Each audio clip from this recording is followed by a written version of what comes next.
Some game genres and topics have a tendency to cause more polar reactions than others. In the case of today's game, however, it doesn't just hit one of those particular subjects, it hits several. Comedy and horror elements can be very subjective to the player playing it because what scares each of us and makes us laugh is very different from person to person. On top of that, physics-based games can be very decisive when it comes to likes and dislikes, in particular with controls.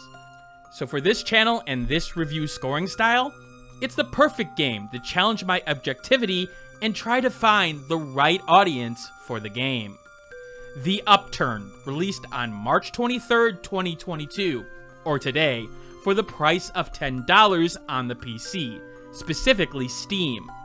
It has you playing as a self-named protagonist, sorta, coming to a hotel and finding that things are a lot more complicated than that at first glance than just a relaxing week in the woods. But before I begin this review, this key was obtained from the developer, Xeexuries, I hope I pronounced that right, for the purposes of review. That won't change my opinion of the game in the end, but you should know that because of FTC guidelines, as well as the whole morals thing, you know? The Upturned is a hybrid game at its core, setting the tone early with its first screens. You go to enter your name, and the game basically forces you to choose a name you may not like. And lo and behold, that's what you gotta deal with for the rest of the game. A little bit offbeat and cheeky writing that plays with you at every corner. Soon after, you'll meet the hotel caretaker, who has you in a suite on the 1,343rd floor. Now you may wonder how big this hotel is, considering it doesn't actually look like it could rival the Willis Tower coming in, but nevertheless, you take the elevator and find that it's definitely not up to code, as it'll break thanks to a blown fuse constantly, and you'll have to traverse a unique floor many times to continue your trip to your room, hoping for just a semblance of peace and quiet. Of course, even a luxury hotel is going to have trouble within its walls. I mean, every hotel has their bad guests, and thus, the game isn't going to make it easy for you to get that fuse. Which, off the bat, is one of the game's biggest strengths. The variety of challenges in platforming and puzzle solving that it presents to you level to level. Sometimes, you'll need to avoid a slug monster in water that will slow you down, having to use furniture and boxes as platforms to move faster through the slop so you don't get chomped on. Sometimes you'll need to carry around a lamp in the dark because your flashlight has gone out, and without light, demons will bite at your toesies until you're dead. Sometimes you'll just need to go through a long series of switches to just find the exit that doesn't seem to have any real level purpose, but it's there. The game mixes things up constantly in its 30 plus levels, and there seems to be secret levels depending on some of the collectibles you can grab as well. Now granted, concepts from room to room will carry over, but not to the point where anything feels horribly repetitive. It's more so refining skills in avoiding enemies or dealing with new hazards, and level design that is a little bit out there at times when it comes to traversal. It's like a funhouse in a sense. You'll get weird hallways, shrunk elements, big open spaces, the works here. You do this in the form of a 3D physics-based platformer, and yes, physics-based. Sure, you can run and jump, and have a flashlight you can use, but special moves are a no-go here, and it's relying on your ability to manipulate the environment to get through your tasks. You can pick up a good amount of the things you come across and throw them, depending on your control scheme. I played with a controller, which is my go-to for any platforming challenges. Now, note, when it comes to throwing, aiming the item at your feet will actually have you gently put it down, but most other cases, to throw at a distance, it will be based on the angle that you're throwing it, because power is just, well, what you can throw. This leads to a discussion about the game's controls, and let's be clear from the get-go. The Upturned's controls are janky. They will feel weird. They will feel awkward at times, and then yet they have a weird margin of change when using them. And they fit the game that's being played here, matching its tone without being 100% troublesome. Having a pack of crows flying at you can get the blood pumping as you run around trying to grab things to throw at them.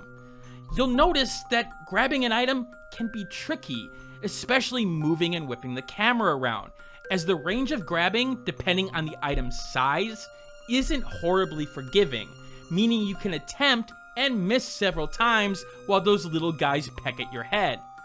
Then, even when grabbing it, aiming the arc of the throw can be touchy with some of the paths that enemies take, darting back and forth or moving in odd patterns in ways that can force you to miss. This is after you get a grasp of how the angles work and how the physics overall will affect your throws. However, what Upturned did critically is dance that line between frustration, chaos, and consistency.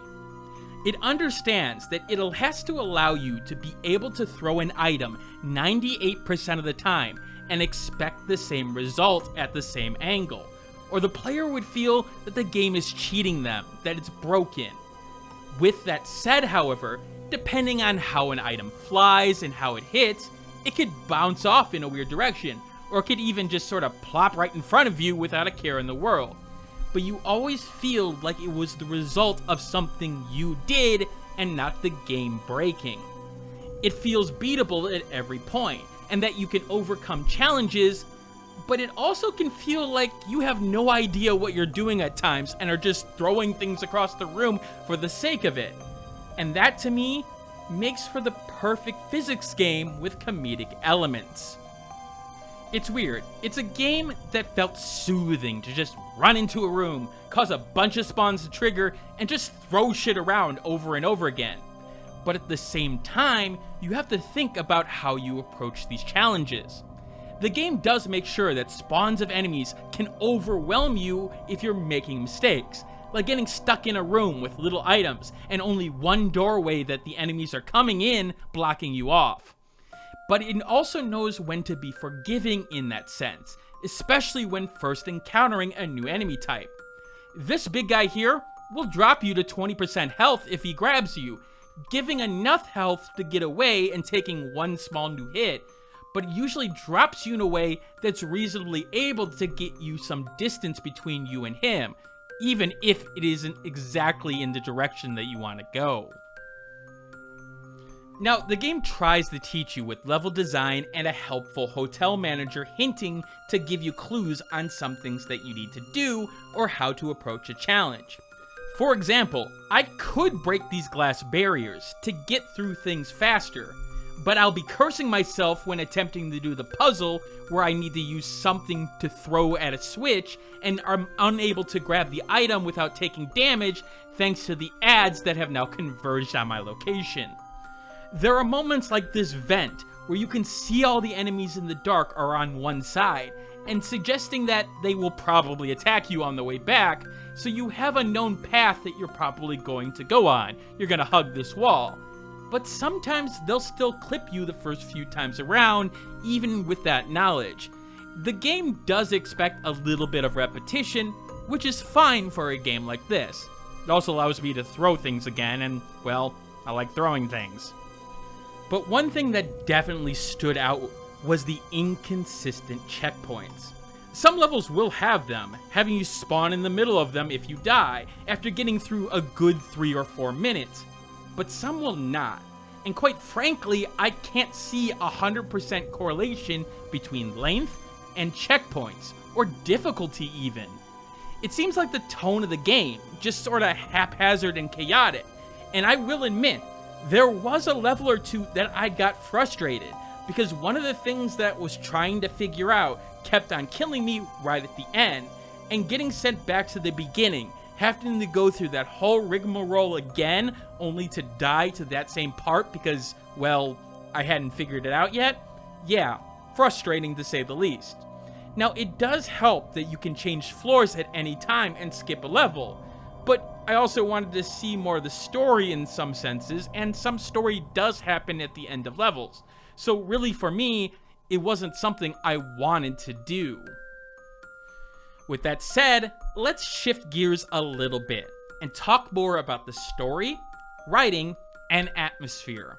Because if you look at the Steam tags, there's that comedy and horror tag, which are some of the most subjective things in the world. So, what did I think of Upturned's writing? Well, it's definitely different, and it did make me smile and laugh on several occasions. But, I don't know how to put this, it wasn't low random like a lot of physics-based comedy games are, at least the typical ones. It had a constant story between you and the hotel manager throughout, learning little by little what this hotel is, who you are, and why you're here.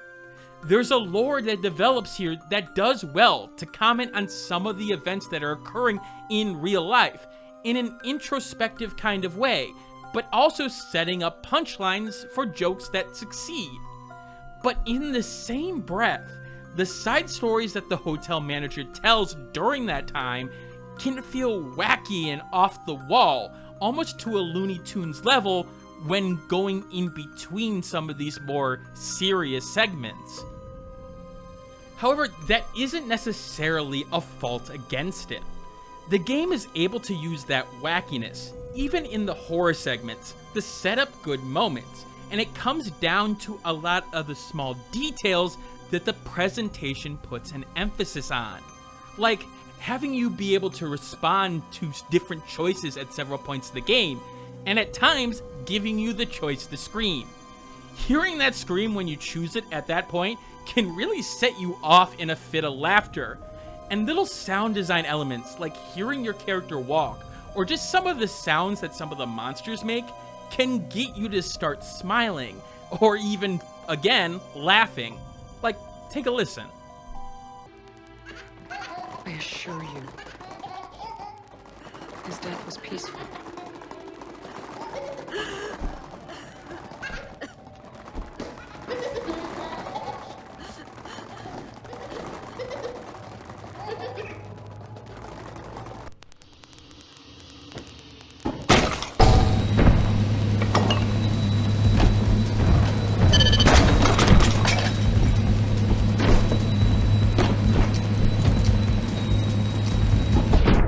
But there's a big but here, and it's not me for once.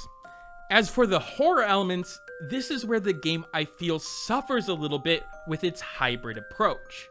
On one hand, there are definitely moments that startle you, like this gosh darn yellow goop slime killer Tater Tot that will jump at you and make your heart decide to make its own open heart surgery whether you like it or not. You'll be on edge in sections where you'll have to sneak around in the dark. And yet you'll also be taken out of the horror with certain noises or observations and just the general comedic tone of the game. Now, I think that is entirely purposeful. I don't think the creator came out to make a jump-scary game, or a game to make the children poop their pants. But it is a testament to some of the design elements here, in particular the pathfinding and moving animations, that still got to me from a horror perspective. Like this monster moving around and avoiding things being thrown at him. That made my skin crawl a little bit. These enemies are cute monsters, like a certain adorable vampire named Vlad, but I was really hoping for more segments where the comedy completely disappeared for sheer moments of dread, because unlike other games, I do think this game could have shifted back and forth between those well, as long as it didn't make it every other level or something. On another note, I will say that presentation-wise, the game does a great job of mixing up elements to draw your attention, like a laser tag arena and even these giant tunnels. But everything does have a layer of darkness to it at times, and by darkness, I mean the game is dark. Which, okay, this isn't surprising with the horror elements. I mean, you have a flashlight. But I will admit there were times I went into the options menu hoping for a brightness option because I was having trouble seeing things at times I think I was supposed to see. The music is also an interesting touch, because the game is actually quiet in several aspects until action starts to happen, which is effective for sure. The tension and the offbeat nature of some of the music is really fantastic, because it's so weird, yet appropriately horror-themed. And it does allow you to hear some of the strange noise work that I mentioned before when you get quiet sections. But some of the quiet nature of the game made me want to put YouTube videos on in the background because it was just too quiet. Take a listen.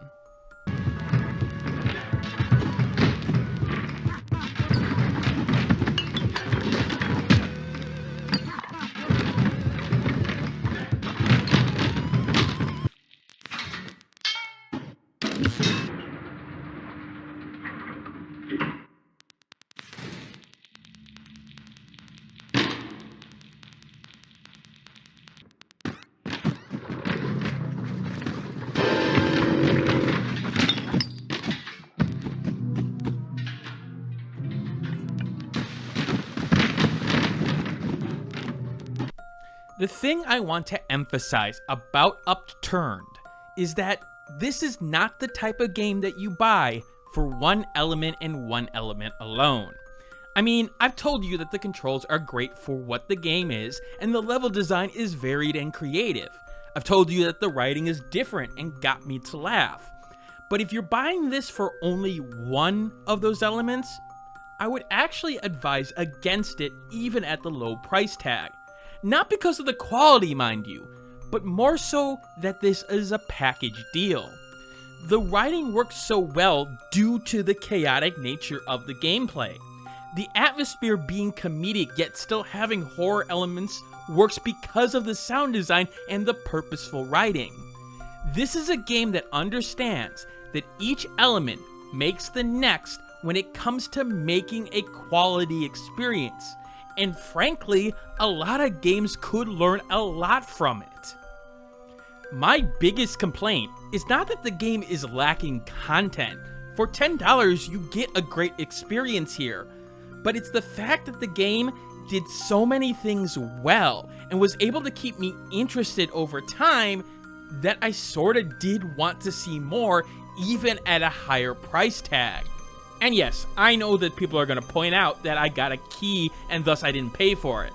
But to prove that doesn't matter, I'll randomly pick 2 people who comment on the video with a suggestion of a good horror comedy of any media or a suggestion for a game for me to review, and I'll give them copies of the game out of my pocket. The keys that I request are never about money. It's about getting a review out for the release day, because that can make a huge difference in getting eyes on the game. It may help sell a copy, 2 copies, 8 copies, 25 copies, who knows? But if I can help that, especially for a game designed as well as this one, it would have been worth it. This should say something about my final score of the game. Sure, the game is going to have a ton of enhancers and dehancers because of the genre and the types of topics that it works on. But for a $10 title, I played a game that I enjoyed from start to finish. Got frustrated with here and there, but not to the point of wanting to stop, and it's a game that frankly understands some of the basics of game design a lot more than even AAA titles do nowadays. Is it a game that will stick with me after 5 to 10 years? No, but not every game has to. But I can't really think of a more solid buy than Upturned, and that's why it gets an 85 out of 100, making it a solid buy unless you're hurting for cash. And yes, I understand that may seem low considering my praise for the game. I didn't have a lot of negatives, but remember, my scoring system talks about buyability, and no, I don't think that you should buy the game even if you're hurting for cash, which is my 90s plus scoring level. That's of course if you have enhancers and dehancers and whatnot, but is it worth a solid buy? Yeah. Is it worth your time? Definitely. But like I just mentioned, that doesn't take into account my enhancer system, which matches more subjective elements of games to you. If you fall into the category of one of the enhancers or dehancers on the screen right now, add or subtract that score to the main score, and only do it if you feel strongly. If it's sort of on the fence, don't add it. If the first digit of your score changes, refer to this chart to see if the game falls in the buyability range for you. Coming up next on the channel in terms of review most likely will be Zombie Rollers, followed by Anno, I hope I get this right, Mutationeum. Those two games have had a good experience in terms of the streams and games I want to get back to. But if a game is upcoming and I think it's worth time, I'll put my focus on that first. If you have any comments, leave them below. I want to become a better reviewer, and your feedback is important on that. Like, subscribe, all that jazz. I know I'm supposed to do that at the start of the video, but you know, I want to focus on the game more. And as always, keep on gaming.